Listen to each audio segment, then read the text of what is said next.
Hello, good morning. Ay, good evening. Good evening po. Mm. Nagulat po kami.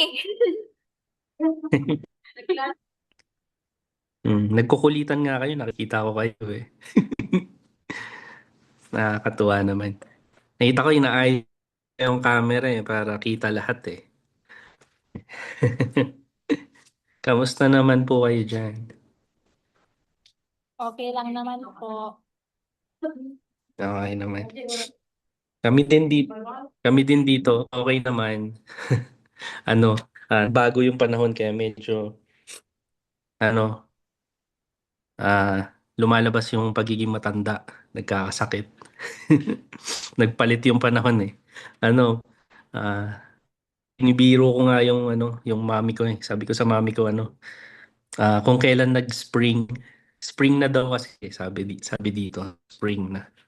Sabi ko kung kailan nag-spring tsaka naman ating yung snow.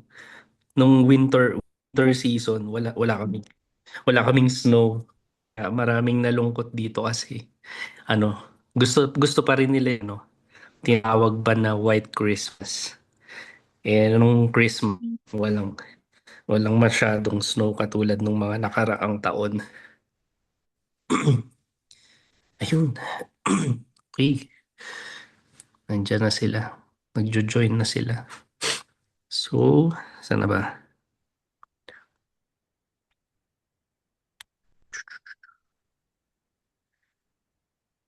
Saan ba yung gallery view? Gallery view, yan. Para makita ko naman kung ano yung itsura ko. Yan, medyo maliwanag masyado. Tup. Ilaw. Gandang gabi po sa inyo dyan, Brother Mert. Magandang Pastor. gabi po, Hmm. Brother PJ. Good evening po. Ah, dalawa Balit. kami di May po. dalawa kami din ni Brother Dave. Okay po. Okay.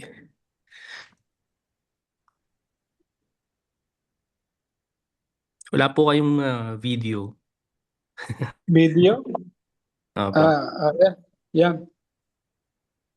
Yun. Hmm. Ayun. Eh, Sana. Si Brother David. Yan. Ayun. Salamat po ulit sa nag-share nung last thing natin, no? Na appreciate namin yung pag-share ni Sister Angel. Tapos para mga hindi hindi nakaabot si LBT nung last time sa sharing ni Sister Angel. Kaya Huwag ng sound. kinat namin yung Ano na lang po. yun, kinat namin yung salamat po. Kinat namin yung video ni Sister Angel para makita din nung taga LBT yung shinare niya. Tsaka yun, encouragement ba sa mo dyan, YP. No? Makita ulit nila yung pag-share mo. So, thank you. So, today, baguhin natin ng konti yung ating setup, no? Ah, Sabi nga ni Sister Jackie, may mag-share from LBT, tapos may mag-share din from KJB. So, looking forward dun sa sharing nyo, no, for tonight. Tapos, may konting points lang akong ni-note. Kasi nung binasa ko ulit yung chapter 2, sabi ko, no, parang punong-puno na ng explanation. So, gagawin natin, yun, may mag-share for tonight. Tapos, kung meron kayong hindi naintindihan dun sa binasa nyo, I encourage no, na magkaroon tayo ng question ngayon. Huwag kayong mahiya magtanong.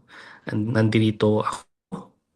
Tapos kung hindi ko siya kayang sagutin, puput on the spot natin si Brother Mert tsaka si Pastor Benjo. Hindi, syempre mas marami silang experience sa akin. So, i-leverage natin yung experience nila tsaka knowledge nila, no? Katulad nung ginagawa natin na ina-appreciate natin yung mga nauunang Kristiyano sa atin, katulad nung author nung book natin, di ba? Yung knowledge and wisdom na meron sila. So, sinulat nila yon. So, binigyan sila ng kakayanan, no? Skill ng Panginoon para maibahagi natin yung mga learning nila sa buhay nila. So, kung babalikan niyo yung author, no? At the age of 80, meron pa siyang writing ministry. So, 80 old nung sinulat niya yung libro. So, marami na siyang wisdom from his ministry. So, wag nating dinidiscount yung ano no, yung learning and wisdom ng mga matatanda. Sabi nga nung anak nung pastor dito, appreciate ko siya eh. Ano, nung bumis siya, hindi ko alam na siya yung isa sa mga anak nung pastor namin. Pero nung nagkwekwentuhan na, narinig ko siya kasi nag-start din siya ng ministry dun sa state na kung saan siya nakatayon. Tapos sabi niya, yung church nga nila, kapitaran ng church dito. Kasi yung church dito sa amin, ang marami, mga matatanda, mga 70 years old, taas, ganun. Konti lang kami yung mga 30 plus, 30 plus, tapos yung mga kakaan. Sa kanila naman daw, puro mga bata. Tapos, nagpe-pray sila, no? Sabi niya, nagpe-pray sila dun sa church nila na magkaroon sila ng mga matatanda, yung mga gray hair daw. Gray-haired people kasi sila yung may wisdom, lalo na yung mga matured and matagal sa pananampalataya. So, natuwa ako nung narinig ko sa kanya yun kasi malapit sa puso namin ni Sister Jackie yung mga matatanda eh. So, nung narinig ko sa kanya yun, na-amaze ba ako? Kumbaga, amazing kasi yung culture nila, hindi katulad ng culture ng Pilipino na at malapit mga Pilipino kasi yung family natin, ano, 'di ba? Masyadong close-knit, hindi katulad nila dito. Sila in general kasi na ano nila eh, ah, masyado silang independent. So, hiwa-hiwalay sila yung family nila.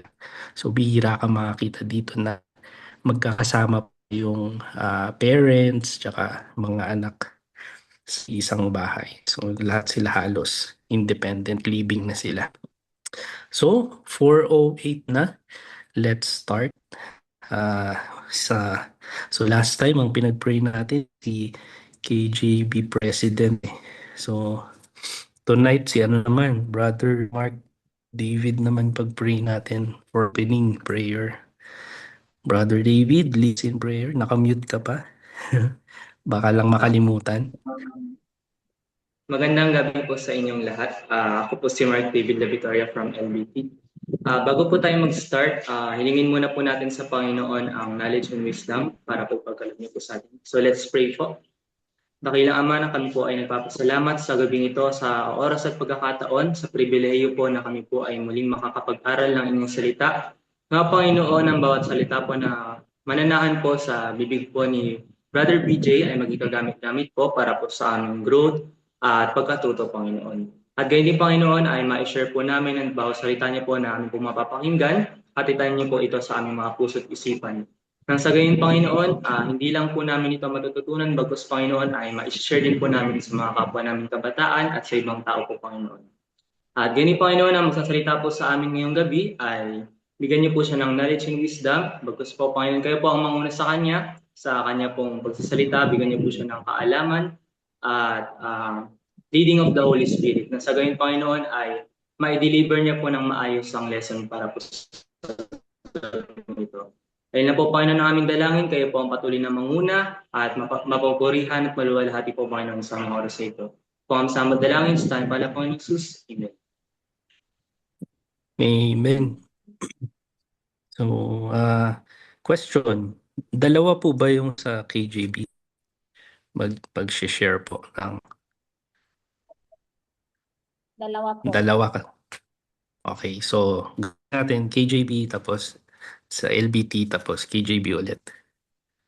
Okay, ready na po si KJB para mag-share ng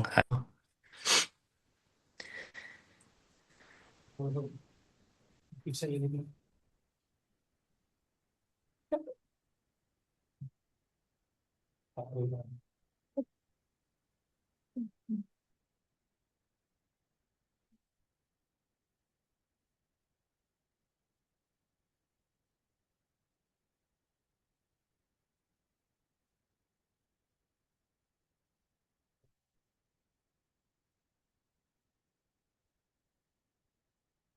Good morning po, sir, sir. And good evening po sa mga fellow young people sa LBTN dito sa KJV po.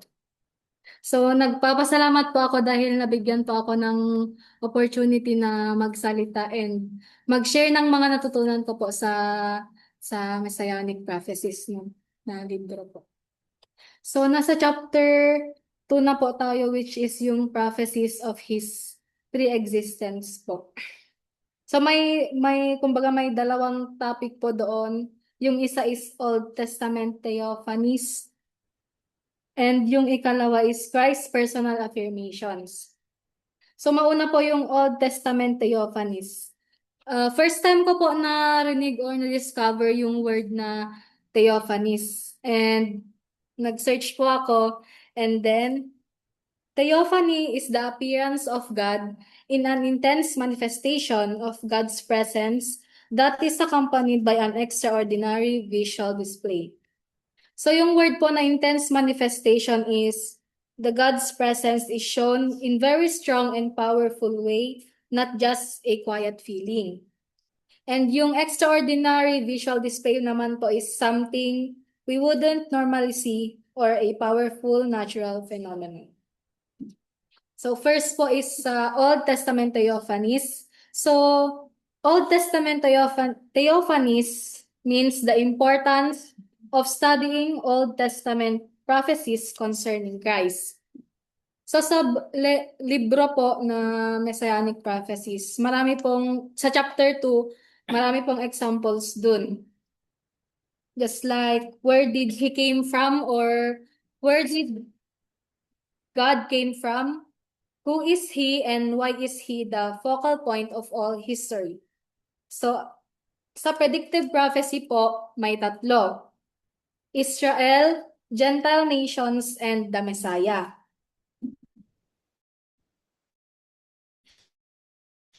So, first po is yung Israel prophecy because it is depicted as living witness to the world that God exists, faithful to His promises, and is in control of history.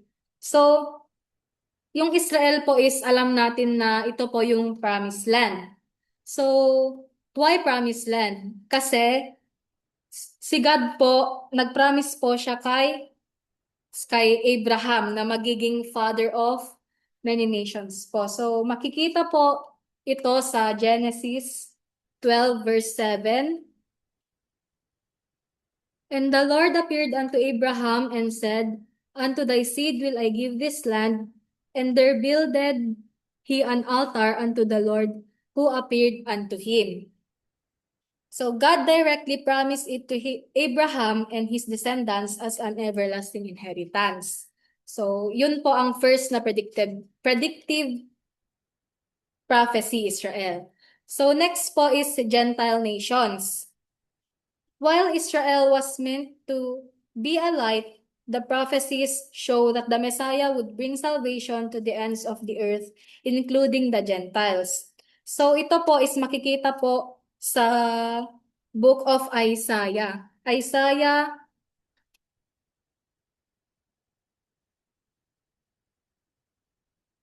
49 verse 6. Isaiah 49 verse 6. So sabi po dito sa verse 6, and he said, It is a light thing that thou shouldest be my servant to raise up the tribes of Jacob and to restore the preserve of Israel. I will also give thee for a light to thy Gentiles, that thou mayest be my salvation unto the end of the earth. And then last po is yung Messiah. So yung Messiah po ang core of predictive prophecy. Kasi Messiah serves as divine solution to the central conflict of biblical narrative. And sa Messiah po, makikita na naman po natin sa book of Luke 24 verse 44. Sa Luke 24.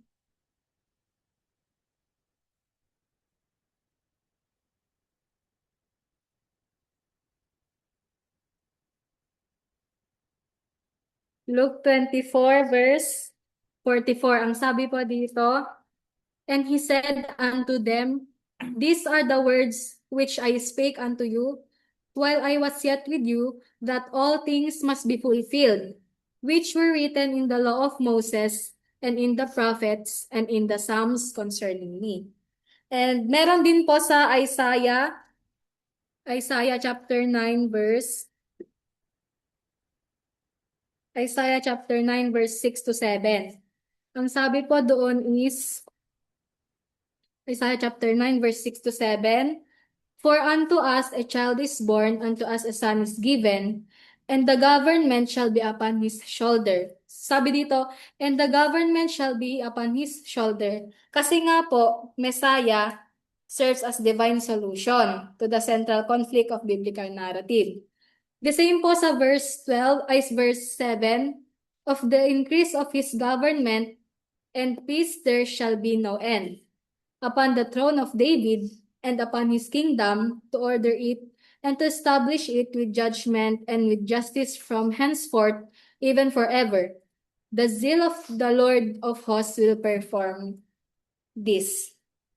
And in addition po, makikita din po yung Lord's pre-existence po sa 7 days of creation po. Makita din po. And sa Colossians 1, chapter 1, verse 16 to 17. And yun po yung tatlong predictive prophecy. Israel, Gentile nations, and Messiah. And pumunta po tayo sa next and last, yung His personal affirmations or Christ's personal affirmations or yung fulfillments po. So dito, John records more than any other writer the proofs of God's pre-existence and deity. Makikita natin sa John 1:1, in the beginning was the Word, and the Word was with God, and the Word was God.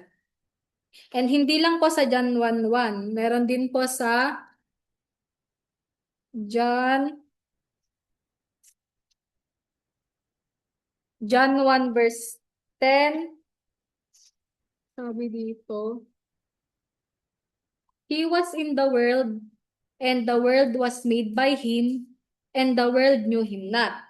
So sa verse 14 po, and the Word was made flesh, and dwelt among us, and we beheld His glory, the glory as of the only begotten of the Father, full of grace and truth.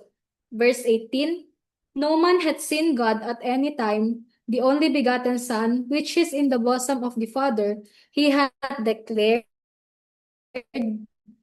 Him. Verse 30, this is he of whom I said, after me cometh a man which is preferred before me, for he was before me. And last po is sa verse 41. He first findeth his own brother Simon, and saith unto him, we have found the Messiah, which is being interpreted the Christ. And makikita din po sa chapter 2 na book, yung si God ay yung bread of life. So makikita na naman po ito sa book of John, chapter 6, verse 33. For the bread of God is he which cometh down from heaven and giveth life unto the world. And in addition po, meron na naman po sa John, chapter 4, verse 26, yung mga highlighted po na I am he. Sa John chapter 8, verse 12, I am the light of the world. John chapter 10, verse 7, I am the door of the sheep. And John chapter 14, verse 6, I am the way, the truth, and the life. So based po sa mga verses na in-example ko, na nakita ko po sa book, based po sa mga ito, dito po makikita yung mga affirmations or fulfillments po ni God. So in conclusion, God appearances called theophanies.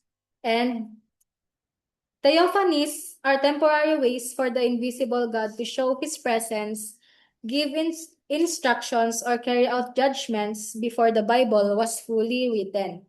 And Jesus' time on earth was meant to save people and to achieve complete and final victory over everything evil. So, yun lang po. To God be the glory. Amen. Amen.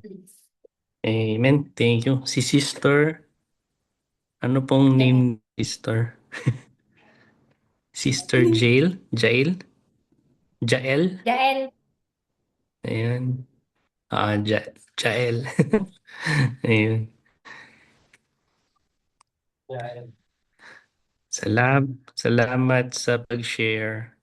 Ayun. So, yun, good yung ano, no, yung sharing mo. Nandun yung idea ng chapter 2. So, na-mention mo si Israel, no, promised land, promised people, no, promised people. Nila binigay yung promise. Sa kanila nga, by them, di ba, all nations will be blessed. And good din na na-mention mo yung Gentile nation. Nandoon nga din yun. And kung titingnan natin yung ako personally, sa pagkakaunawa ko dati pa sa New Testament lang na isali yung Gentile nation, no, sa salvation. Parang yung feeling ko dati yung Old Testament exclude lang yun sa Israel or Israelites Pero yun nga, no, dahil sa pagba-Bible school may dinaanan kami ng mga Old Testament books. Tapos ano, 'di ba, si Ruth, siya ay isang Moabite woman, 'di ba? Pero nasama siya sa genealogy ng Panginoon. Grandmother siya ni Jesus Christ, 'di ba? So isa siyang Moabitess, hindi siya directly Israelite, pero nasama siya. So doon pa lang sa Old Testament may hint na ng ano, 'di ba? Na yung even the Gentile people will receive yung salvation. So yun, ano pa? Yan na-mention mo rin Jesus as the Messiah, no? Kasi nga siya yung solution dun sa biblical conflict, no? Na yung fall of man, siya yung solution nun para ma-reconcile tayo sa ating Diyos, no? Sa God the Father, and even to triune God, no? Kasi hindi lang naman ah, isang person yung God, di ba? Three persons, one God. So, yun. Personal affirmation or fulfillment. Then, no? Oh, ang daming ang example dyan. Kaya nga, feeling ko kung mag-lesson pa tayo, maboboring na lang kayo sa akin kasi almost uulitin ko lang siya. Pero, yun nga, no? Sabi ko sa inyo kanina dun sa start. Ah, in-encourage ko kayo na mag-raise ng question. Pag nalito kayo, huwag kayong mahihiya magtanong, lalo na sa mga matatanda sa atin, no?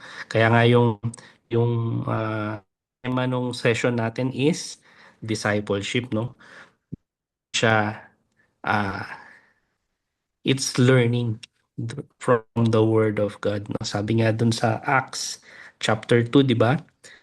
Yung na-save after nung preaching ni Peter, anong ginawa nila? They continued in the apostles' doctrine and in breaking in bread and house to house, no, nag-house to house sila, nag-fellowship sila.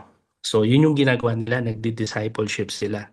Kasi yung 12 disciples, tinuruan sila ni Jesus Christ, and nung umalis na si Jesus Christ, ano yung Great Commission? Make disciples of all people, di ba? To teach them whatsoever things I have taught you, sabi ni Jesus Christ. So, discipleship, no?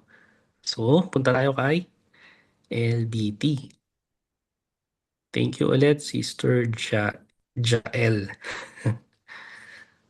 Yan. Hello po. Pwede na po mag-start. Okay po.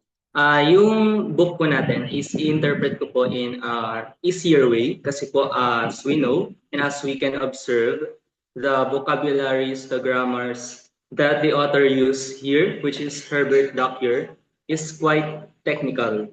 Kaya medyo pasimplihin po natin yung mga words.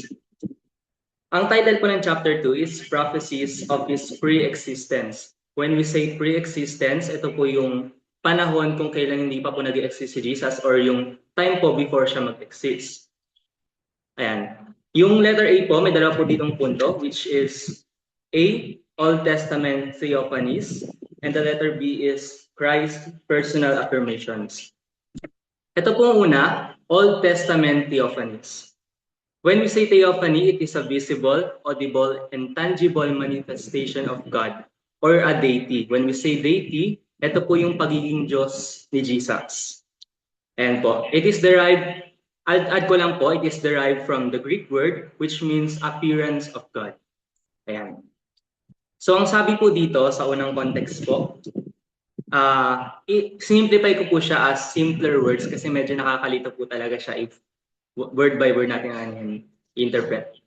While we seek to put together the prophecies of the Old Testament to Christ, short-sighted people, when we say short-sighted people po, ito po yung mga rebellious children, as it is said in the Isaiah 30, the unfruitful believers, and the generation in the wilderness. Ayun po ang context ng short-sighted people. So ulitin ko po, habang pinagtatagpi-tagpi daw po natin yung mga prophecies sa Old Testament relating to Christ, so para po siyang puzzle, yung mga rebellious people or short-sighted people po ang sabi dito, tend to say that those prophecies is somewhat impractical, meaning unrealistic. Kumbaga parang ang OA daw and prediction lang siya ng mangyayari sa future. Kumbaga, ang iniisip nila ang mga hulam to and hindi siya ganong makatotohanan. Ayan. Sabi din po dito ng author, bakit daw hindi mag-focus na lang sa history na sa history ni Jesus na which is na-emphasize din naman siya sa New Testament rather than shadowy forms. Ibig sabihin po ng shadowy forms, ito po yung mga elements and mga when we say foreshadowing po kasi parang ito yung mga signs na na ang Panginoon ay i-redeem tayo sa cross balang araw. Bakit daw hindi na lang mag-focus? Kasi kung yung context po ng libro na Bible, which is ang author po natin is si Jesus, si Jesus po at ang Ama ay iisa, why not study, be knowledgeable about Him, all about Him? It is our duty to be knowledgeable of Him before He came into this world. Dahil ang Panginoon nga po, sabi niya po, I am the Alpha and the Omega. At nakalagay din po sa Bible na Jesus has existed even long before the man came. Di ba po nga po siya po yung nakikipag-usap sa Ama na i-redeem niya po tayo dahil tayo nga po ay nagkasala sa Ama, which is nagsimula po kay Eva at Adan. Ayan.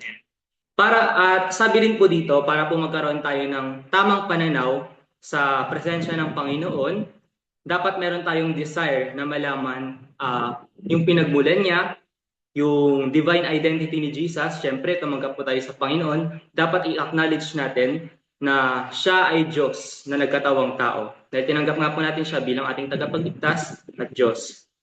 At ang reason kung bakit siya ang focal point or yung focus ng history po sa Bible and also yung importance po ng paggawa ng mga prophecies long before, 1,000 to 500 years before His predicted existence. Bakit nga po ba importante yung mga prophecies na yun?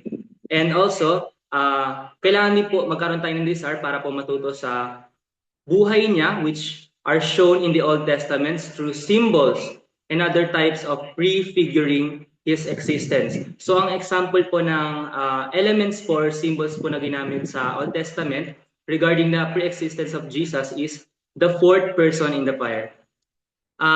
As we can observe po, or as we can see in the Daniel chapter 3 verse 25, hindi po inelaborate doon kung sino yung kasama nila Shadrach, Meshach, and Abednego sa furnace, sa fiery furnace nung sinunog po sila nung hari. Nakalimutan ko po kung sino yung hari. Nung sinunog po sila nung hari, hindi po sila nagbow dun sa may Diyos-Diyosan. Hindi po sinabi kung sino yung fourth person. But ang paniwala po ng aming Pastor Danny ay ito daw po ay si Jesus. Ito po ay isang element na siya ay nag-exist na long before his manifestation in the flesh. And the next point, God made a special preparation for the coming of His Son, Jesus. Among us new and final revelation of God will be through Christ. Kaya po, sabi po dito, kaya po naglagay ng or naghanda ang Panginoon specially for the coming of His Son dahil ito raw po ang magre-reveal sa Panginoon. Ang Diyos Ama ay marireveal ang final revelation daw po ng Diyos Ama ay ma-witness natin through Christ. Ayan. Syempre, beyond our knowledge pa naman po yun at ang Ama lang po ang nakakaalam. Like, kung kailan po siya dadating, ano po bang mga mangyayari aside po sa nakasulat sa Bible kasi po meron po mga bagay na hindi pa nire-reveal sa atin ng Panginoon. Sabi nga po, ang pagdating ng Panginoon ay parang thunder na gumuguhit mula sa east or west. Tama po ba ako? Correct me if I'm wrong naman na lang po. Ayan. Tapos ang sabi po dito, aside from those, in addition, kailangan po natin ng careful and comprehensive study sa Old Testament prophecies regarding with Christ. With the guidance of the Holy Spirit, syempre alam naman po natin na kaya lang po tayo, yung mga ibang mga bagay po sa Bible, yes, matututunan siya ng isang simpleng tao na syempre may isip. Lahat naman po tayo may isip and maintindihan naman po natin yun. Pero iba po kapag may guidance ng Holy Spirit. Iba po kasi mangusap ang Holy Spirit. Gaya nga po nakaraan, di ba po meron po tayong lesson na eisegesis and exegesis. Kumbaga, eisegesis, kapag wala yung Holy Spirit, ikaw lang yung nag-interpret, but with the help of the Holy Spirit, you can do the exegesis, which is, in-interpret mo po yung Bible sa kung ano po yung gusto ng Diyos or Diyos Ama na maintindihan mo. Ayan.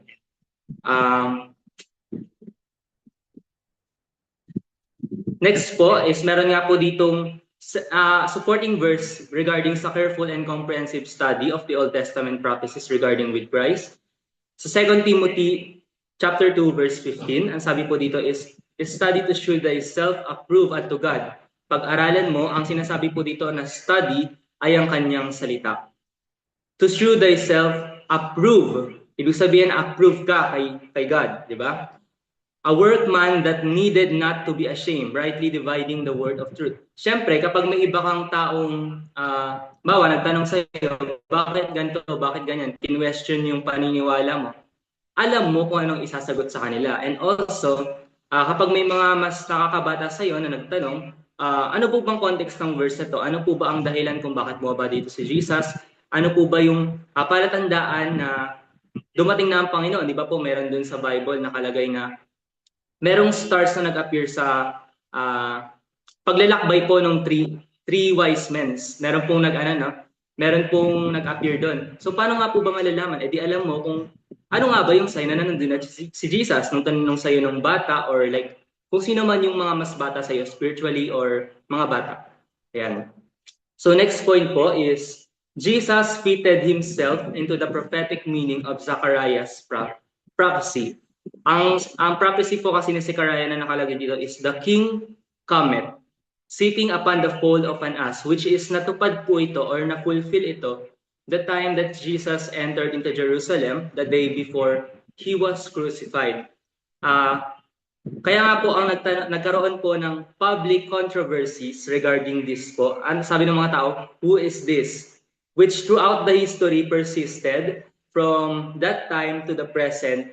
Tinatanong pa rin ng mga tao, who is this? Kaya nga po, di ba, ang sabi ng tao, the Messiah is here. Pinuri po siya ng mga tao nun, di ba? Tapos nilagyan pa po siya ng, ano po bang tao doon? Yung palaspas po ba yun?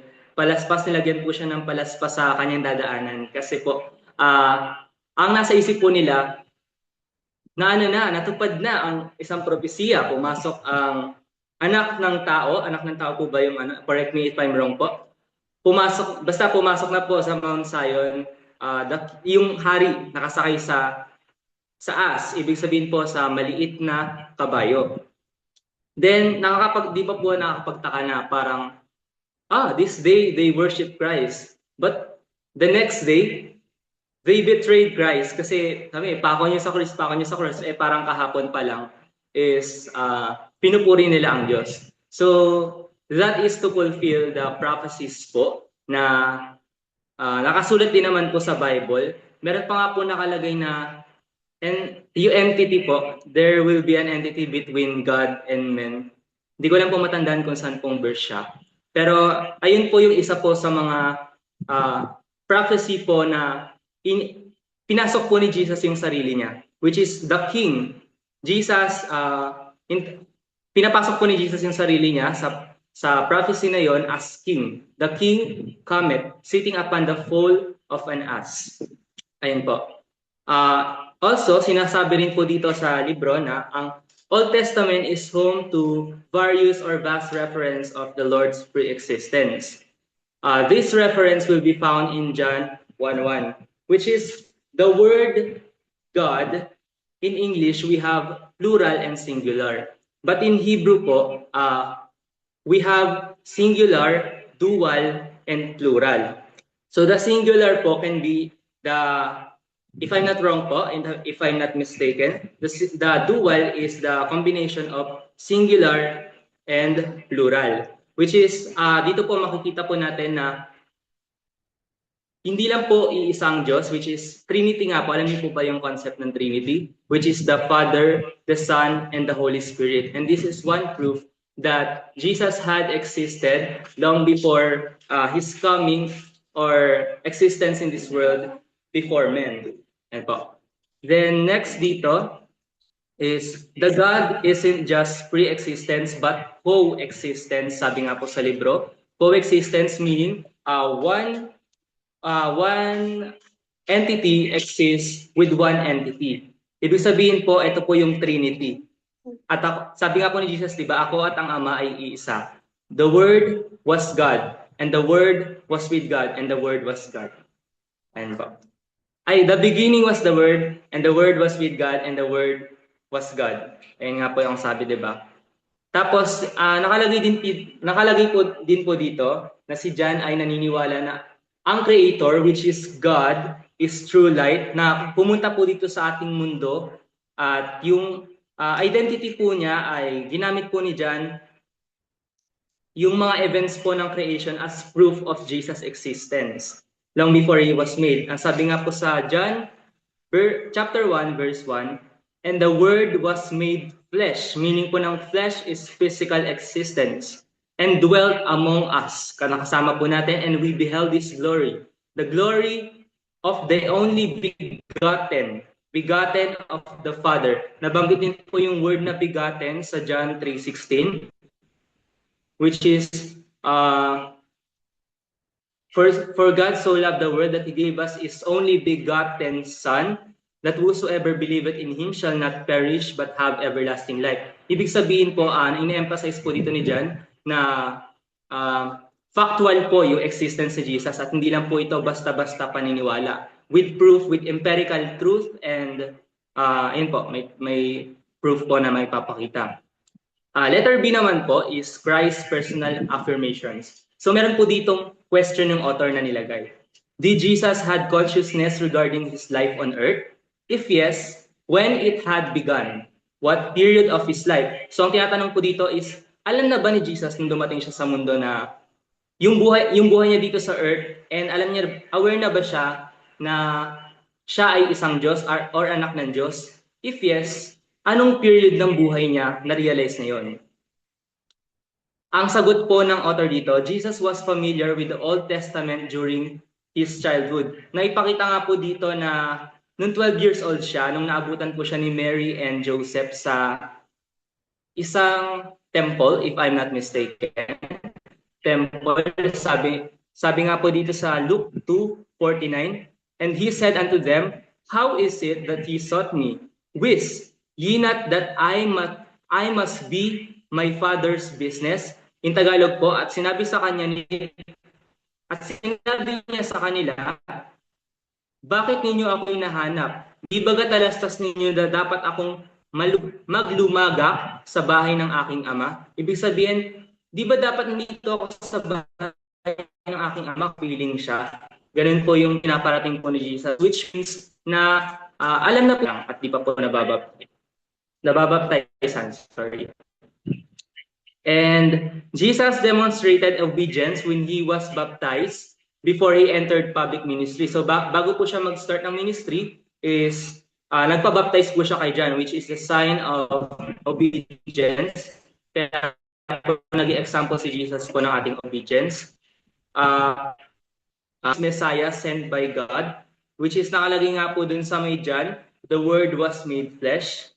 And si John po ay older ng 6 months kay Jesus dahil siya po ay kanyang pinsan. And yung mga recorded proof po ni Jesus na kanyang po pre-existence and deity ay si John po ang gumawa. Okay. Recall po natin muna yung John 1:1 on the first point. John 1:1. Ayan po. John proof, si John po ang gumawa ng kanyang proof for his pre-existence before the world began. Sabi nga po dito, the words with God isn't just pre-existence but coexistence. Thus, John maintained the distinction of Trinity. Distinction, ibig sabihin, coexisting sila, pero one lang sila, isa lang sila in characteristics of Godhead. Kumbaga, ang Diyos Ama ang pinakaulo po nila. At naniniwala rin po si John na ang Creator ay ang totoong ilaw, which is si Jesus, and Jesus and the Father is only one. So ang nakalagay nga po dito sa kanyang affirmations, Christ's personal affirmations, kagaya po ng sinabi ni Ate kanina sa KJV, makikita po natin dito na sa chapter 4 verse 26, I am He, I am the bread of life, I am the light of the world, I am the door of the sheep. Among various words of Jesus na nagpe-pertains po sa kanya as divine identity, which is napatunayan naman na po with regards to the Old Testament words and different authors leading of the Holy Spirit. Dahil ang Holy Spirit nga po ay nagmumula sa Panginoon, kaya po masasabi po natin na sobrang solid po existence po ni Jesus and pag-history po.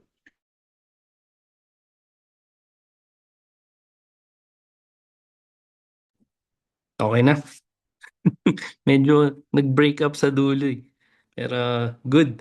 Ang dami mong na-share dun sa chapter 2 na learning. So, yun, na-notice ko lang dun sa shinare mo, no? Ito nga yung minsan napagkukwentuhan din namin ni Sister Jackie. Personal and ano ba? Lalo na sa atin, no, sa pagiging Kristiyano natin, dapat minsan careful tayo sa mga words natin. So nabanggit mo dun sa start, no, yung pre-existence, which is in a way tama naman yung definition. Pre-existence is kumbaga, 'di ba, in general definition, bago siya nag-exist. Pero we all know that Jesus as God already existed, 'di ba? Or existing na siya from eternity past, 'di ba? Nabanggit dun sa ating, kasi hindi siya bounded ng time eh. So eternity past hanggang eternity future existing ang ating Diyos. Ibig sabihin, eternity is, 'di ba? By definition, eternity is forever. Wala siyang beginning, wala siyang end. So kaya nga kung familiar kayo dun sa book ni Dr. Harold Wilmington, ang isang definition ng God is He is the uncaused cause of all living. Ibig sabihin, siya yung pinagmulan ng creation, pero siya mismo wala siyang pinagmulan kasi siya yung Diyos, di ba? Kumbaga parang pag sinabi natin sa human sense, di ba? Pag sinabi natin siya yung pinakamagaling, hindi pwedeng siya yung pinakamagaling tapos maya-maya sasabihin natin may mas magaling pa dun sa tao na yun. So kung ikaw ang Diyos or kung siya ang Diyos, siya na yung pinaka. Siya na yung pinaka. Wala nang mas hihigit pa sa kanya. Kaya nga 'di ba isa sa title ng ating Diyos na nakasulat dito is Elohim, 'di ba? Elohim. Tapos yung definition na ginamit ng author is the lofty one. Pero sa ibang translation, it is defined as the most high God. Ibig sabihin siya na yung pinakamataas sa lahat. Kung merong Diyos, siya yung kung kino-consider natin yung mga Diyos-Diyosan na Diyos, siya yung pinakamataas sa lahat. Diba? And sabi nga niya, diba, siya lang ang nag-iisa, totoo, living God. Compared dun sa mga Diyos-Diyosan na mababasa natin sa diba, sa Old Testament. Tapos yun. So Jesus Christ, ninote ko habang nag-share ka sa amin, no. So Jesus Christ it existed in eternity past before assuming human flesh. Alam ko naman na yun yung gusto mong sabihin doon sa kanina. So yun lang, medyo careful tayo sa pagsasabi natin. Alam niyo yung mga video, di ba? Marami tayong nakikitang shorts, YouTube shorts, mga ganon. So, minsan may mga makikita kayo doon na mga news taken out of context, di ba? Kasi pinutol siya. So, kung kunwari, issue shorts ko yung sharing mo kanina, tapos iti-twist ko siya. So, puputulin ko lang doon na yung hindi pa nag-exist si Jesus Christ. So, pag narinig yun ng iba, doon sa shorts na yun, di ba? Di ba? Matitaken out of context ka. So, yun, careful lang tayo. Yun yung siguro isang lesson natin bilang Kristiyano, no, pag nagte-testimony tayo sa iba. So, kailangan magiging maingat din tayo sa pagsasalita natin. Kahit ako naman, minsan nagkakamali din ako. Kaya, yun, kailangan ng explanation. So, yun, nabanggit mo rin yung short-sighted people, no? Totoo yun, yung mga rebellious people. Pero, category nila is yung mga skeptics na tinatawag, no, skeptics or yung mga unbeliever in general, hindi sila naniniwala kaya ganun sila mag-isip and hindi pa binubuksan ng Panginoon yung kanilang mga mata, no. So you'll see sa history rin, no, or kahit sa near history natin, mga decades before, ah, yung mga karamihan na mga talagang matatag sila sa pananampalataya and talagang defenders of faith sila, yung mga unbeliever na mga na-convert. So yung mga strong stories ng mga atheist tas na-convert sila, grabe sila mag-defend ng faith nila. So they are also greatly used by God. So Jesus and God the Father is one, no? Is one in essence. So sa pagka-Diyos, iisa sila. Pero they are not the same person. So I know yun yung gusto mong i-emphasize kanina. Kaya lang pag nababanggit kasi natin na ila, parang kaya dun medyo humihirap intindihin.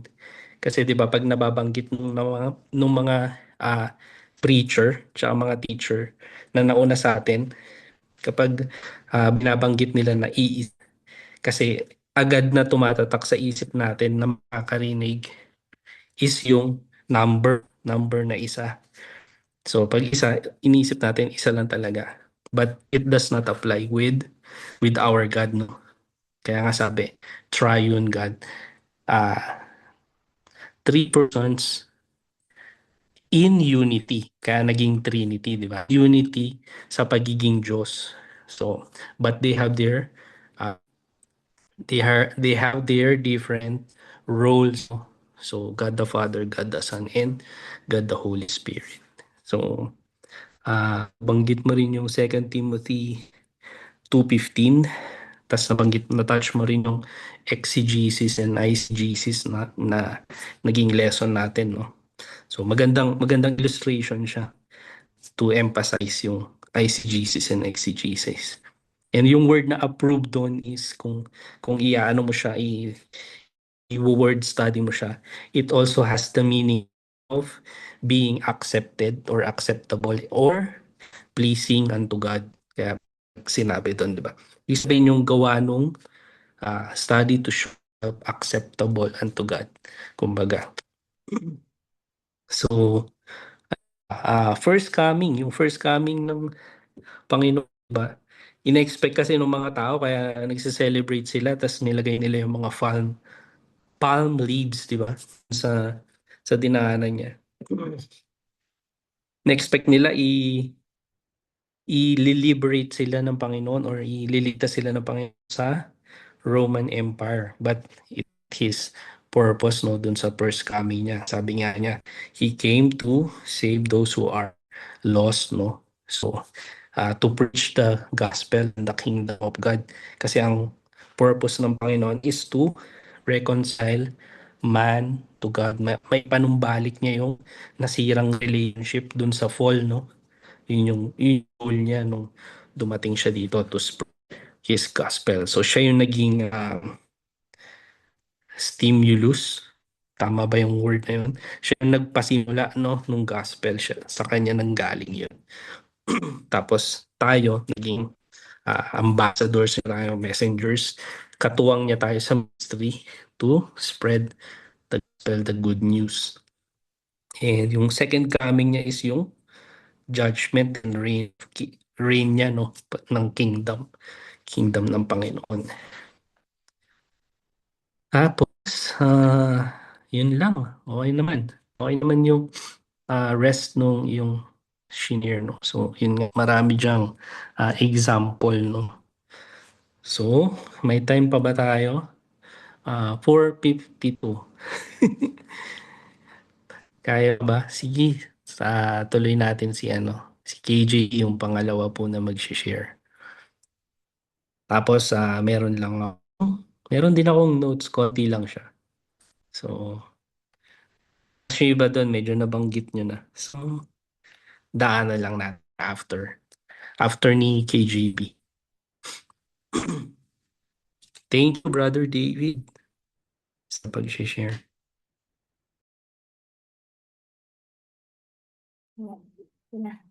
Pwede na po ba mag-start? So, magandang umaga sa inyo po, sir. Magandang gabi po sa ating lahat. So, ako po si Jeffrey Genesquero. You can call me as GG na lang po. So, here's my study notes and explained learnings about the chapter 2 of the Messianic prophecies of the Bible, which talks about prophecies of his pre-existence. So, number 1, meaning of Christ's pre-existence. The term pre-existence refers to the belief that Jesus Christ existed before his birth on earth. So sabi dito, pre-existence is like parang belief na si Jesus Christ daw nag-exist na siya or meron na siya bago pa siya magkaroon ng earthly life or earthly life dito sa ating planeta. Also, Christianity teaches that Jesus did not begin to exist when he was born in Bethlehem. Instead, he already existed with God before the world was created. His earthly life was only the moment when he became human and lived among people. In the Bible, Jesus is described as the Word, Logos, who was with God from the very beginning. This idea is clearly seen in John 1:1, which says that the Word was with God and was God. This means that Jesus shared the same divine nature as God and was present even before creation began. Understanding Christ's pre-existence is important because it shows that Jesus is not just a great teacher or prophet. Instead, he is divine and eternal, meaning he has always existed and is part of God's eternal plan. Number 2, Old Testament theophanies and prophecies. The Old Testament contains many prophecies, symbols, and appearances of God that point toward the coming of Christ. These are sometimes called theophanies, which means visible appearances or manifestations of God to people.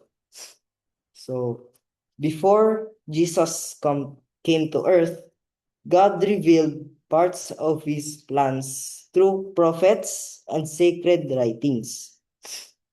These prophecies prepared the people of Israel and the world for the arrival of the Messiah. Many events and figures in the Old Testament were seen as foreshadowing the coming of Christ. For example, the prophets spoke about the future Savior who would be sent by God, save people from sin, establish God's kingdom, and bring salvation to the world. These predictions were written hundreds of years before Jesus was born, which shows that his coming was part of a divine plan that had been revealed gradually through history. 3, medyo mahaba-haba po. So, importance of studying Old Testament prophecies. So, the chapter explains that it is important to study Old Testament prophecies because they help us understand who Christ really is. Without studying prophecy, people may only see Jesus as a historical figure. However, when we look at the prophecy, we see that his life was predicted and planned long before it happened. Prophecies connect the Old Testament and New Testament. They show that the Bible tells one continuous story about God's plan for humanity. Through prophecy, believers can understand that Christ is not only the central figure of the New Testament, but also the fulfillment of promises made in earlier scriptures. The study of prophecy also strengthens faith because it shows that the events in the life of Jesus were not random. They happened according to God's purpose and timing. 4, Christ as the center of history. The text emphasizes that Jesus Christ is the center of human history. His life, teachings, death, and resurrection changed the course of the world. Because of this, people throughout the centuries have asked the same important question: who is Christ? Even after nearly 2,000 years since Jesus lived earth, people still study his life and teachings. Historians, theologians, and believers continue to explore his influence on religion, culture, and society. The fact that Jesus continues to be a central topic of study and discussion shows how significant his life and message were. His teachings about love, forgiveness, faith, and salvation have influenced billions of people across different cultures and generations. 5, Malapit na po. Fulfillment of messianic prophecies. One of the strongest arguments for the identity of Christ as the Messiah is that he fulfilled many prophecies written in the Old Testament. These prophecies describe specific events about the life and mission of the Messiah. For example, one prophecy from the book of Zechariah described a king who would enter Jerusalem in the same way the people welcomed him as a king. The fulfillment of these prophecies helped believers recognize that Jesus was the promised Savior. It showed that his life followed a pattern that had been predicted in Scripture. Because of this prophecy became a powerful confirmation that Jesus was not simply a teacher, but a long-awaited Messiah sent by God.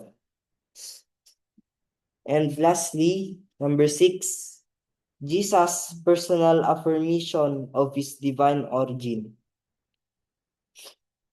Another important idea discussed in the chapter is that Jesus himself spoke about his divine origin and pre-existence. In many of his teachings, he explained that he came from heaven and was sent by the God the Father. Jesus often spoke about his close relationship with the Father and his mission to accomplish God's will.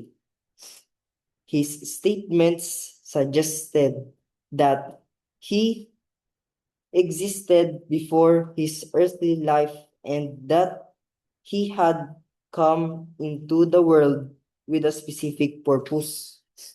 So, main learning or my reflection. The most important lesson from this chapter is that Jesus Christ did not suddenly appear in history without preparation. Instead, his coming was predicted. Through many prophecies and signs in the Old Testament, these prophecies reveal that God had a plan for salvation long before Jesus was born. They also show that Jesus is not only a historical figure, but the fulfillment of God's promise to humanity. Yan lang po. Yun lang po yung notes about chapter 2.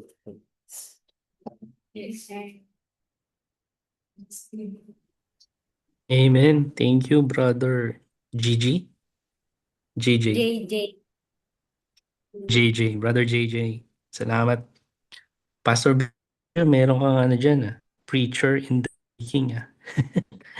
Ganda nung ano niya, ganda nung pagkalagay niya nung lesson niya. Tapos meron siyang conclude sa dulo, no? Or reflection. Parang pag sa isang service merong ano, no? Dito sa church po namin pagdating sa dulo, merong ano trademark sila Pastor Scott. Meron silang tanong sa end ng preaching. Tanong nila is, so what? Ano na ngayon? Napakinggan mo tong message na to. So, anong application mo para sa message ng Panginoon na narinig mo ngayong araw na to sa service? So good yung may reflection. No? So, yun. Na-touch ni Brother JJ yung maraming points dun sa chapter 2, no? Same with Sister Jael and Brother David. So, yun, balikan lang na ng konti yung ibang point. Chapter 2, prophecies of his pre-existence. So, merong dalawang points si author. Point A niya is Old Testament theophanies or tawag niya foreglimpse. And yung second point niya, point B is affirmation of Christ, no? yung paano prinove ng Panginoon yung prophecy sa kanya, lalo na sa Old Testament. And four glimpse is, by definition, it is the early indications or signs that suggest something is about to happen in the future, no? So ginamit niya yung four glimpse word. So especially dun sa age, sa generation nila, mas madaling maintindihan ng mga readers. Kaya niya ginamit yung term four glimpse. It is, yun nga, signs or indicators na merong mangyayari. In short, kumbaga parang sa atin, prophecy, no? Kaya lang, difference nila is si four glimpse, ano lang siya, indication lang siya, no? Or signs lang siya. Wala, parang hindi siya ganun kasigurado pag sinabing four glimpse.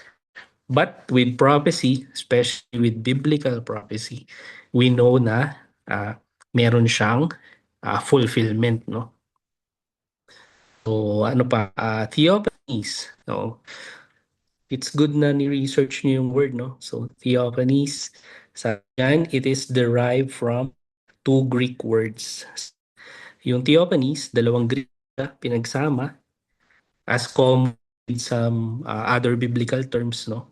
So theophanies come from two Greek words. The first word, theos, meaning God, and phino, which means to show or to reveal. So ibig sabihin, pag pinagsama yung word na yun, it is to reveal God or to show the appearance or revelation of God. So it emphasizes yung act of God in making himself known or to be seen, no, or visible to humanity. We all know that God is spirit, no? So wala siyang physical form. Pero pag sinabi yung theophany, it is him uh, showing or revealing himself to us, no, in many forms. So anong example doon? Yung sa bush, di ba? So hindi siya human form, but it is a revelation of God revealing himself to Moses, di ba? Ano pa? So kung merong theophany, meron ding Christophany kung di nyo pa siya naririnig. So Christophany refers to the appearance or manifestation of Christ naman in the Old Testament. So kaya siya tinawag na Christophany kasi it is referring to Jesus Christ and prior to his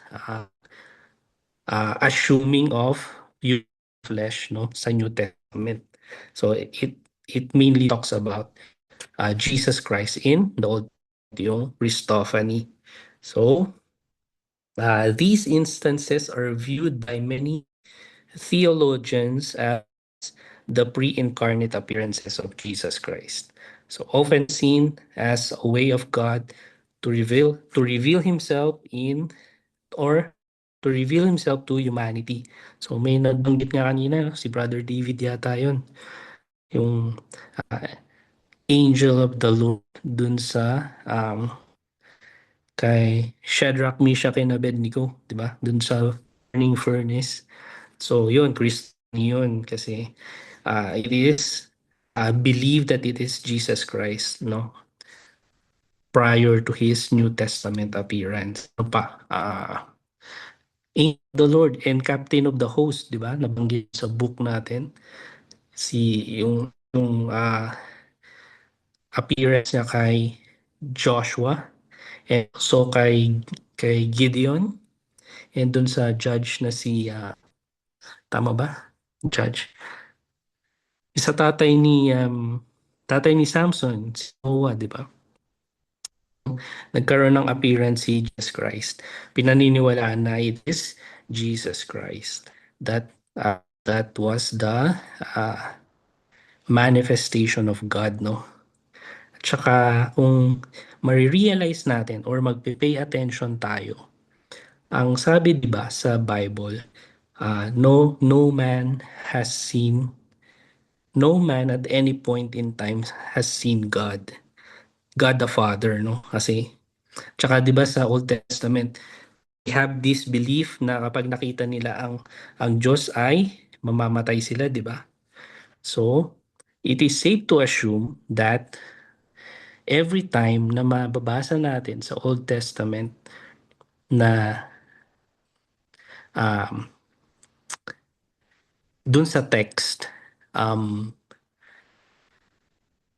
claim nung angel of the Lord na siya ay God and nag-accept siya ng worship. Pag nag-accept siya ng worship, yung angel na yun ay hindi siya angel. This Jesus Christ. Diba? Only God accept worship. Example nun sa New Testament, yung na pinigilan niya yung disciple na i-worship siya. Diba? Kasi the angels does not accept worship, and worship it only belongs to God. Diba? Yung worship natin is only for Him. So yun, is indicator yun na basta tayo. Masasabi natin na is Jesus Christ because is the expressed, di ba sabi niya, He is the expressed image of God. So, ganun natin sana, no? Ganun sana na-appreciate yung revealed or expressed image ng God natin. No?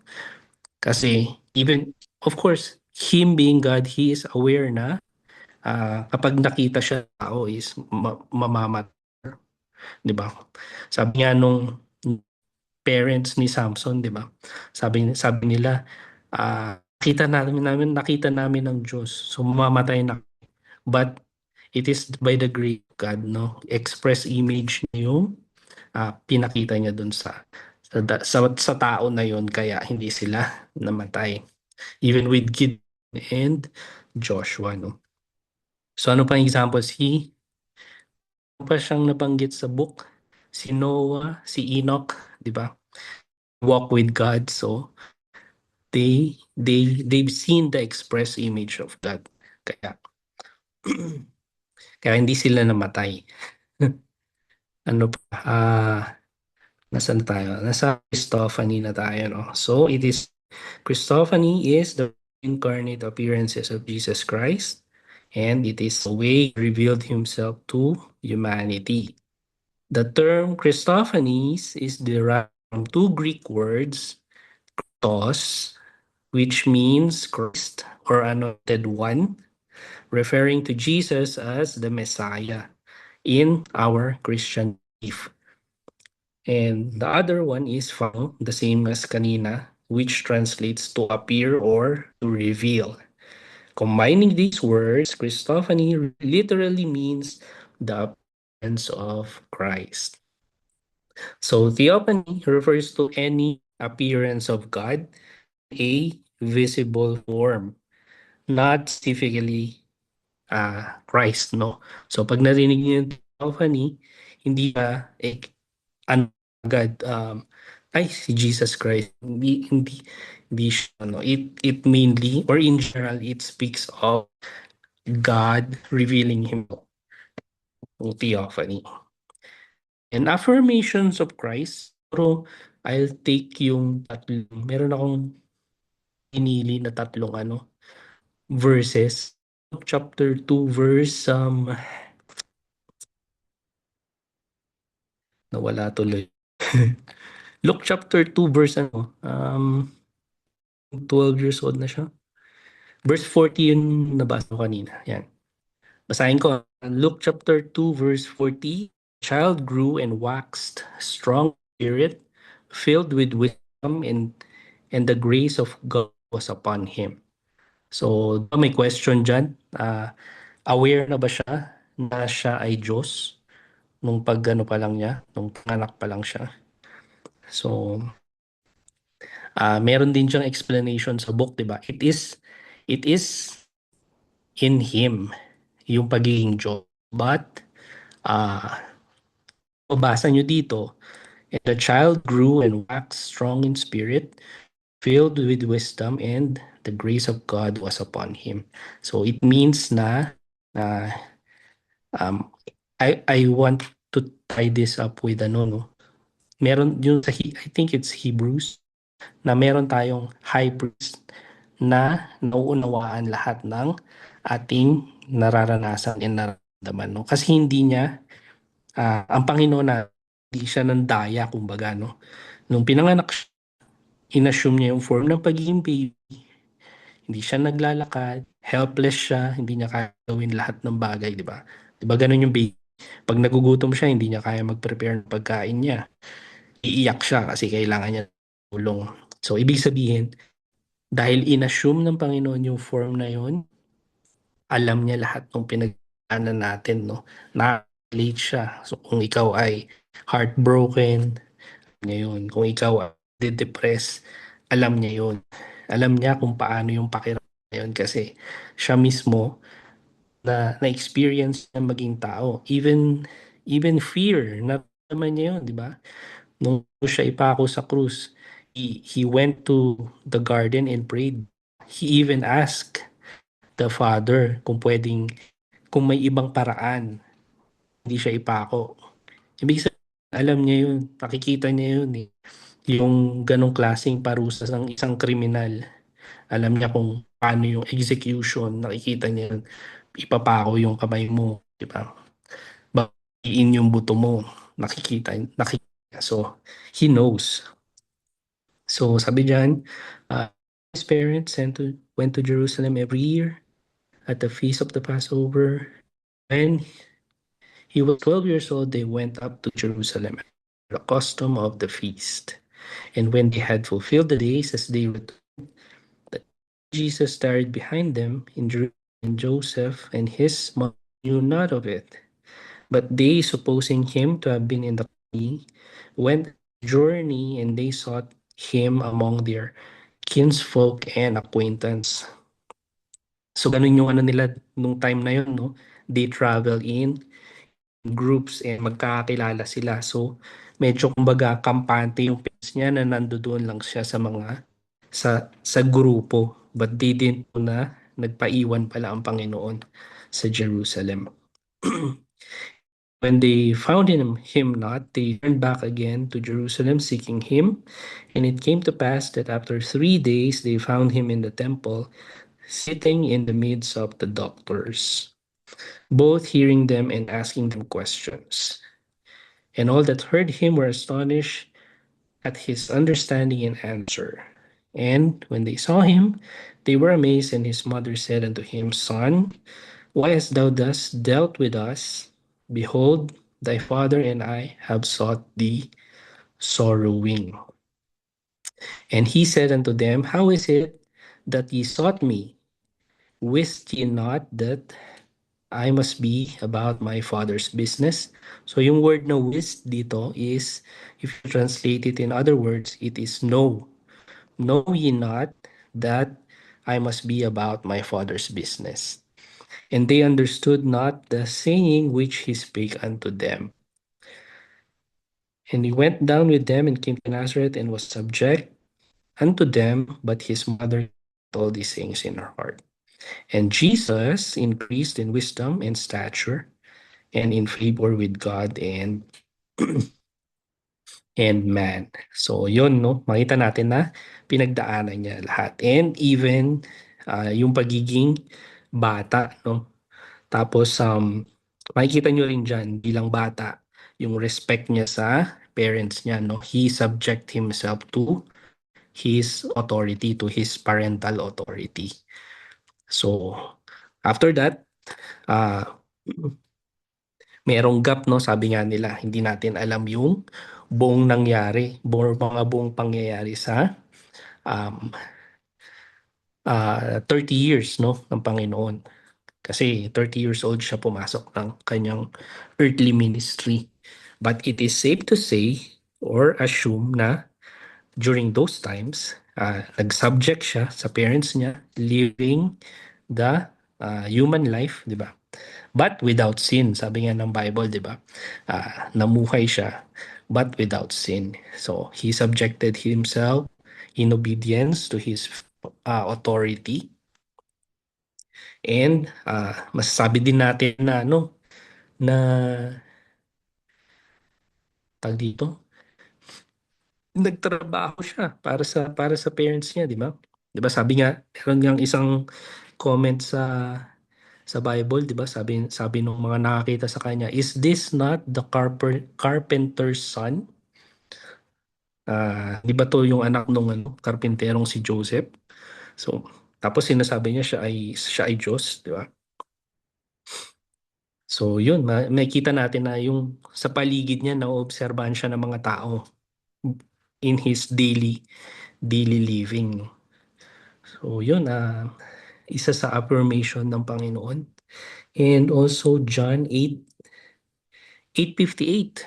Jesus said unto them, Verily, verily, I say unto you, before Abraham was, I am. So may deeper meaning siya, no? He used the name I am, no? And kung babalikan niyo sa Old Testament, 'di ba si Moses, tinanong niya ang Panginoon, pag pumunta ako dun sa people mo, pag tinanong nila ako, anong pangalan ng Diyos na nagpadala sa iyo? The name of the God that sent you to us, 'di ba? To bring the message. Ang sabi ng Panginoon, sabihin mo sa kanila, I am the God of your fathers, Abraham, Jacob, and Isaac. I am that I am. So, siya si I am, no? Yung pangalan ng Panginoon. Baga sa sabi niya, pag translate sa Tagalog, ako nga si ako na nga. So, yun yung pangalan niya. Siya yung kasi ang context naman nun is, his people is in bondage sa Egypt, 'di ba? And ang nung time na yon is ah may mga pangalan yung gods nila. And yung pangalan ng gods nila is based on dun sa characteristic nila or kung ano yung kaya nilang gawin. 'Di ba merong God of Sun, the Sun, 'di ba? Kasi siya yung ganito ganyan ganyan. Tapos merong Sun, God of fertility, 'di ba? Kasi siya yung nagbibigay ng ng harvest, ganun.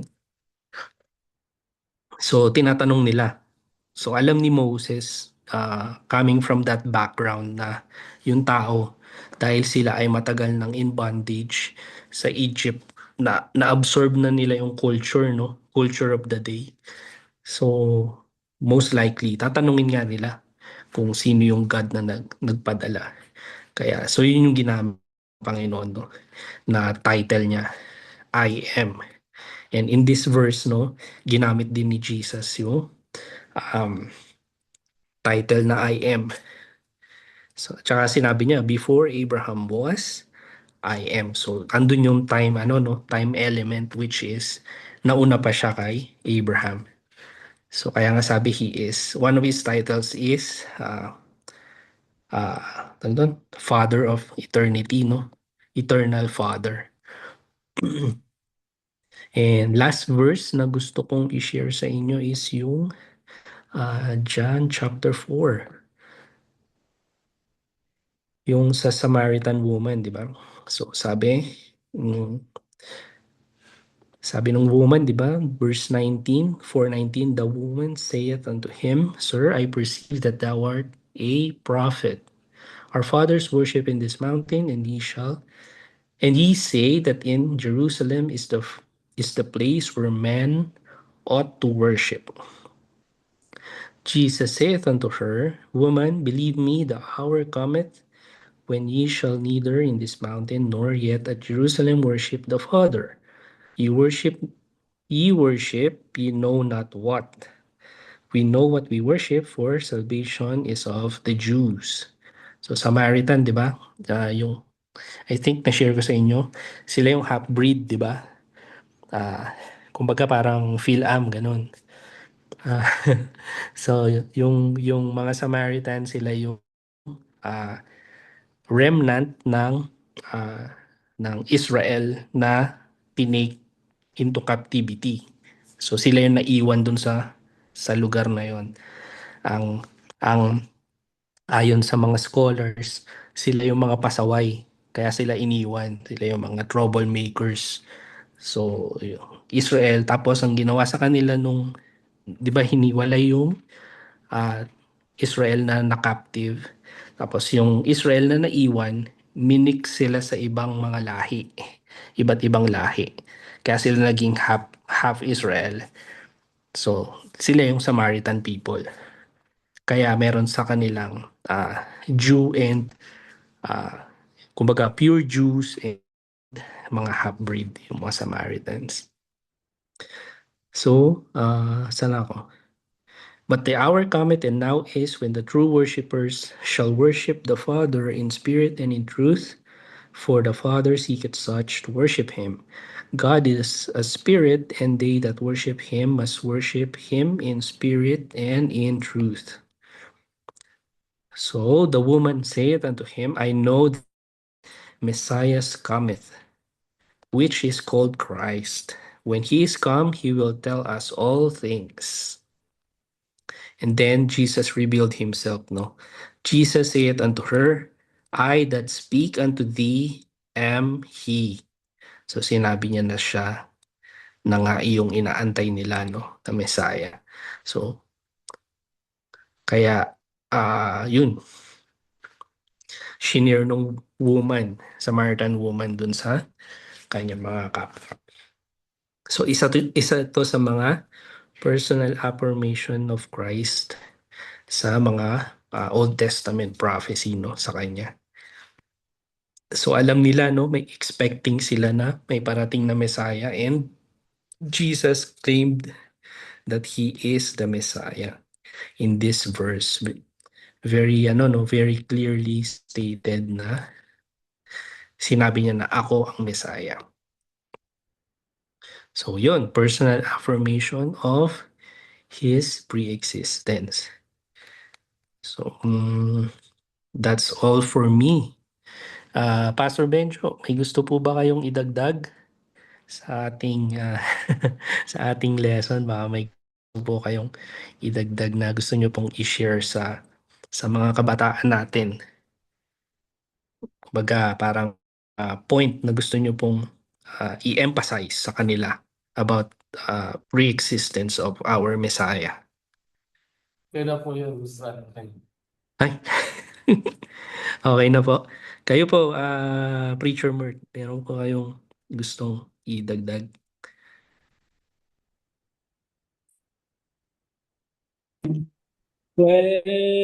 Kaunti lang, Pastor.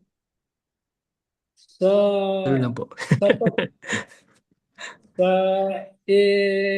bahala ka na magdagdag, brother. Sa pag-aaral ng Old Testament,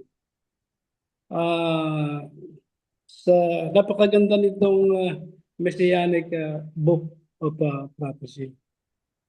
Sa pag-aaral natin ng Old Testament, wala tayong mababasang Jesus sa Old Testament. Ngayon, sa ating pag-aaral ng Old Testament prophecy, maraming mga prophecy na tumutukoy patungkol kay Jesus Christ. Ngayon, hindi lang matukoy natin na mga estudyante, but it becoming clear pag dumating sa New Testament dahil naroon yung mga fulfillment ng mga I am at saka yung sinasabi niya na siya ay sa Hebrews 1:8 ang sabi ay unto the Son, thy throne, sinabi niya doon, and thy scepter. Tumutukoy kay Jesus Christ, pero silang dalawa, God the Father, sa theophany, ang existence niya makikita mo rin doon, ang existence ng Diyos, lalo na doon sa Mamre. Mayroong tatlong lalaki na nakita si Abraham, at yung lalaki, yung isa doon, tinawag niyang Lord. Ito ba ay tumutukoy sa God the Father o kay Jesus Christ? May mga pagkakataon na both ay parang si Jesus Christ o si Father yung nakikita natin doon sa Mamre. Bago gunawin yung anong tawag dyan, yung Sodom. Opo, May Sodom. Sodom and Gomorrah. Nang Opo. nang nang marami tayong nakikita na pre-existence na magiging clear pag sinabi natin yung salitang Christophany, yung appearance of Jesus Christ in the Old Testament. Both Opo. the Father and the Son is using the word I am. Pareho silang nag-acquire na siya yun. Kaya hindi nilinaw ni Abraham dahil special ang pagkakilala ni Abraham sa God the Father. At nare-realize din niya na yung merong isang deity na lumilitaw na si Jesus Christ. Because Abraham, sinabi ni Jesus Christ, Abraham, see my days and he is happy to see my days, sabi niya. So, para sa mga new student, kagaya ko rin na, sabi ko ngayon lang ako nakaka-meet ng mga ganitong comparison. Si Abraham hindi niya masyadong kinulir sa atin kung sino ba yung father, kung sino ba yung son. Ito naman si Moises, binigyan niya ng clarification. Sino ba yung sasabihin ko doon sa mga tao sa Israel? Ang sasabihin mo yung CIIM. Sinabi naman niya doon sa Exodus 6:3, yung kang aking pangalan, ang pangalan ko na hindi pa kilala ng lahat noong una, si Jehovah. Sa Exodus chapter 6, verse 3, I think. So, kinaklarify naman ni Moises na ang pangalan ng Diyos ay si Jehovah. Pag na kinlarify mo naman sa mga new teachings sa ating kapanahunan, Jehovah, ang ibig sabihin, ano ba ito? Yung Jehovah is Jesus the Savior. So, at itong dalawang ito ay nagpapakita ng equality. Kaya nga sa New Testament, kung gusto mong makita ang God the Father, tumingin ka kay Kristo. Siya ang the very image of God. Dahil nga mayroong parang naguguluhan ka, sino ba ang tinutukoy ng Old Testament ito? Si Father ba ito o si Jesus Christ? So either of the two, pwede mo siyang i-interpret. Meron kang laging dalawang interpretation. Ito ay si Father, ito ay si Jesus Christ. Pwedeng ganun. Kasi nga sinabi ni Jesus Christ, I and my Father are one. Iisa sila. Pero pagdating sa highness, ini-extol ni Jesus Christ ang Father. Pagdating sa New Testament, ini-extol naman ng Father si Jesus Christ. Everything is given us to him. Bahala na siya dyan sa lahat ng judgment, ibinigay ko sa kanya lahat. Kaya medyo magandang i-interpret. Pag in-interpret natin lagi yung Old Testament between the Father and the Son, lagi ng dalawang magiging interpretation natin eh. Parang pwedeng si Jesus Christ, pwedeng si Father, si Jehovah. Tapos yung short language ng Jehovah ay Jah, na in the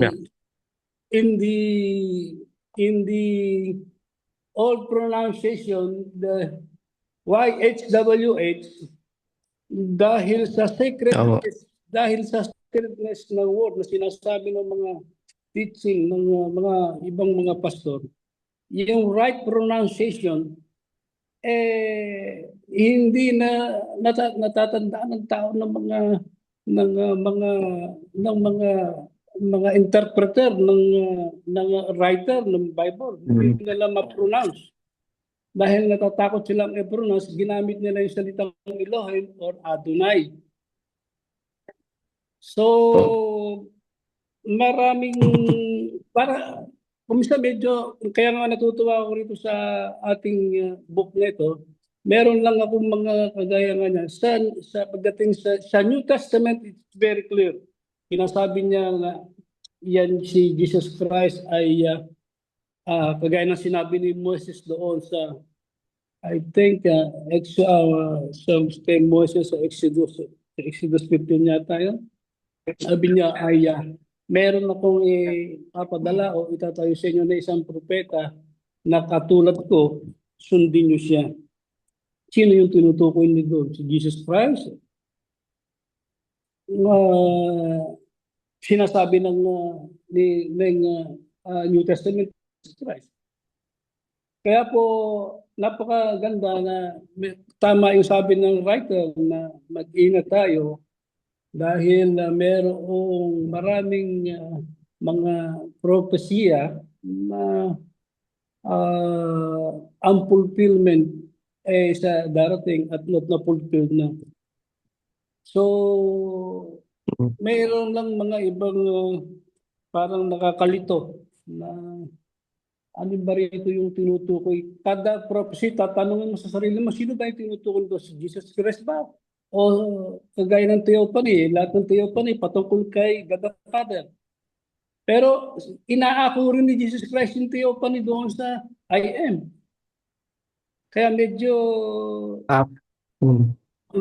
nakakalito, pero bibigyan ka naman ni Jesus Christ ng clarification doon sa pinasabi niya na ako at ang Ama. Pag sinabi mo ako at ang Ama ay isa, solve na lahat yung mga issue.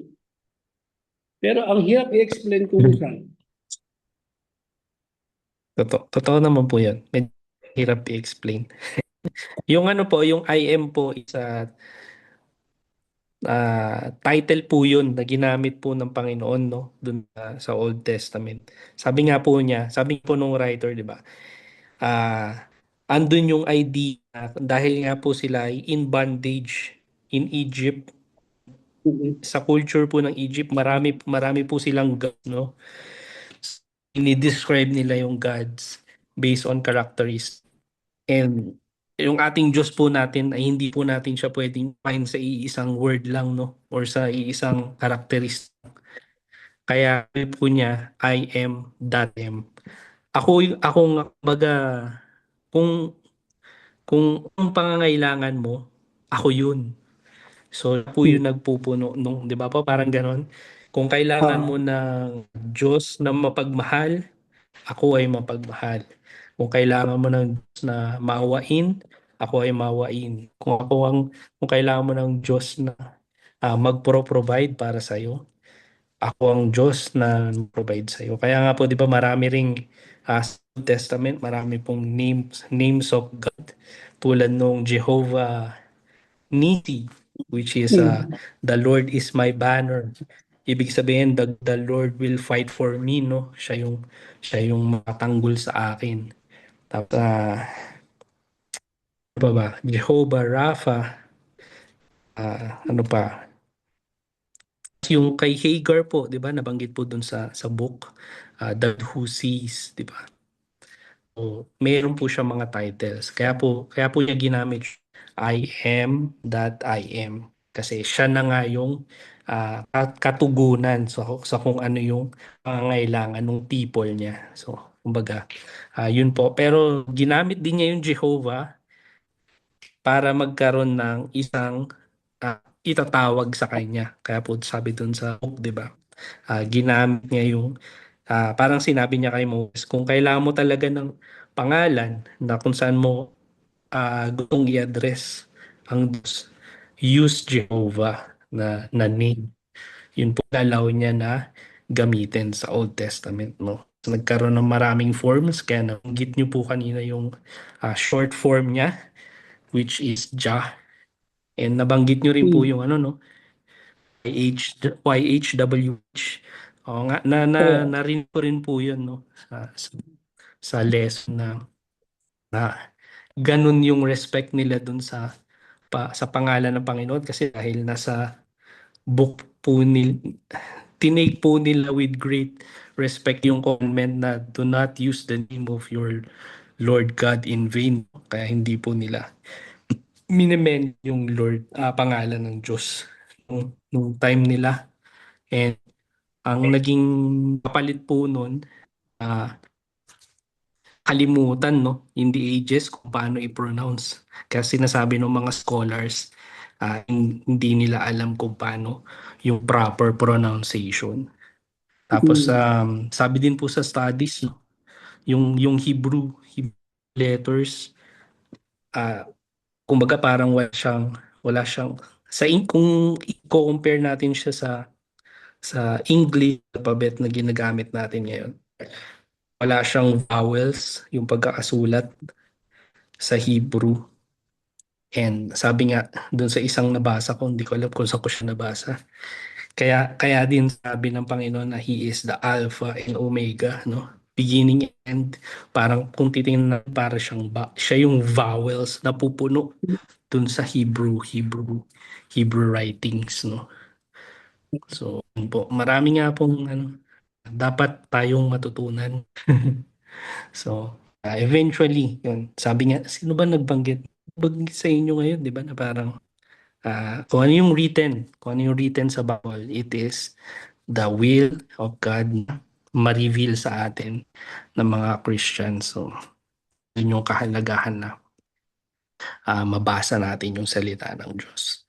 Kasi yan yung revealed sa atin na salita and kanyang mga plano.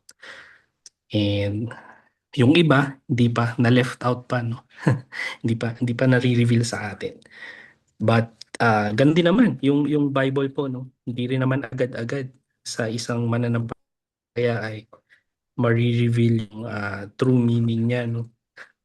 So may mga best example nito is yung pastor teacher sa Bible school na attendan ko po ngayon.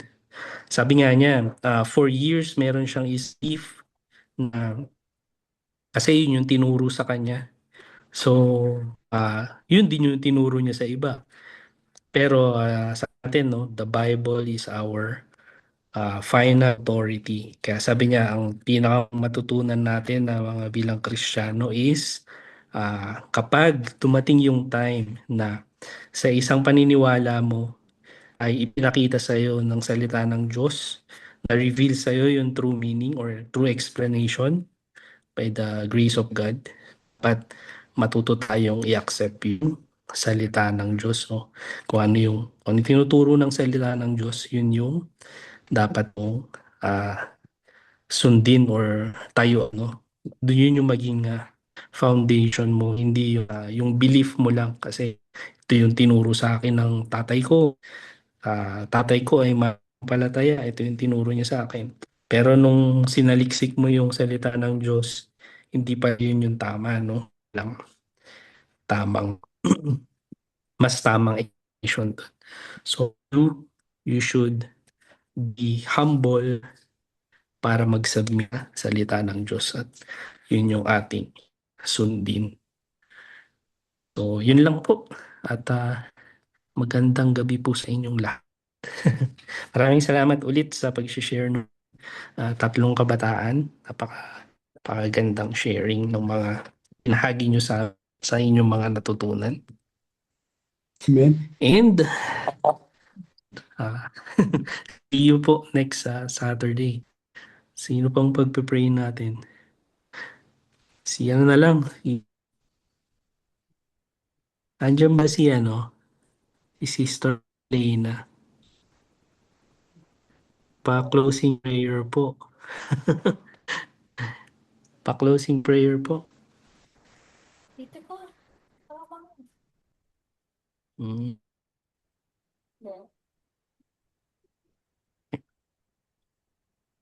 Ilocano din po. Okay, let's pray po. Sige po. Let's pray. Heavenly Father, maraming salamat po sa gabi ito at sa inyong paggabay sa amin, sa aming pag-aaral sa inyong mga salita. Thank you very much, O God. Din kay Brother BJ na siyang ginagamit niyo, O God, para sa mga young people at lahat sa amin. Sana po patuloy niyo kami gabayan at bigyan ng karunungan from thy word.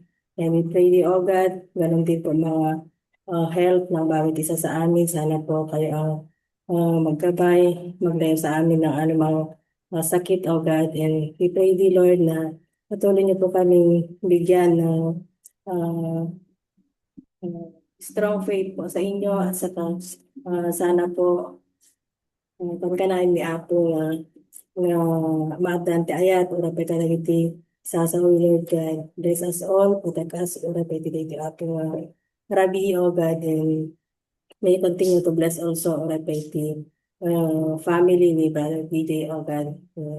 Ito po ang aming samot dalangin sa pangalan ni Jesus na aming tagapagligtas. Amen. Amen. Amen. Salamat po sa inyong pagtsatsaga. Thank you po. Thank you po. Thank you po and good night. God bless. Thank you.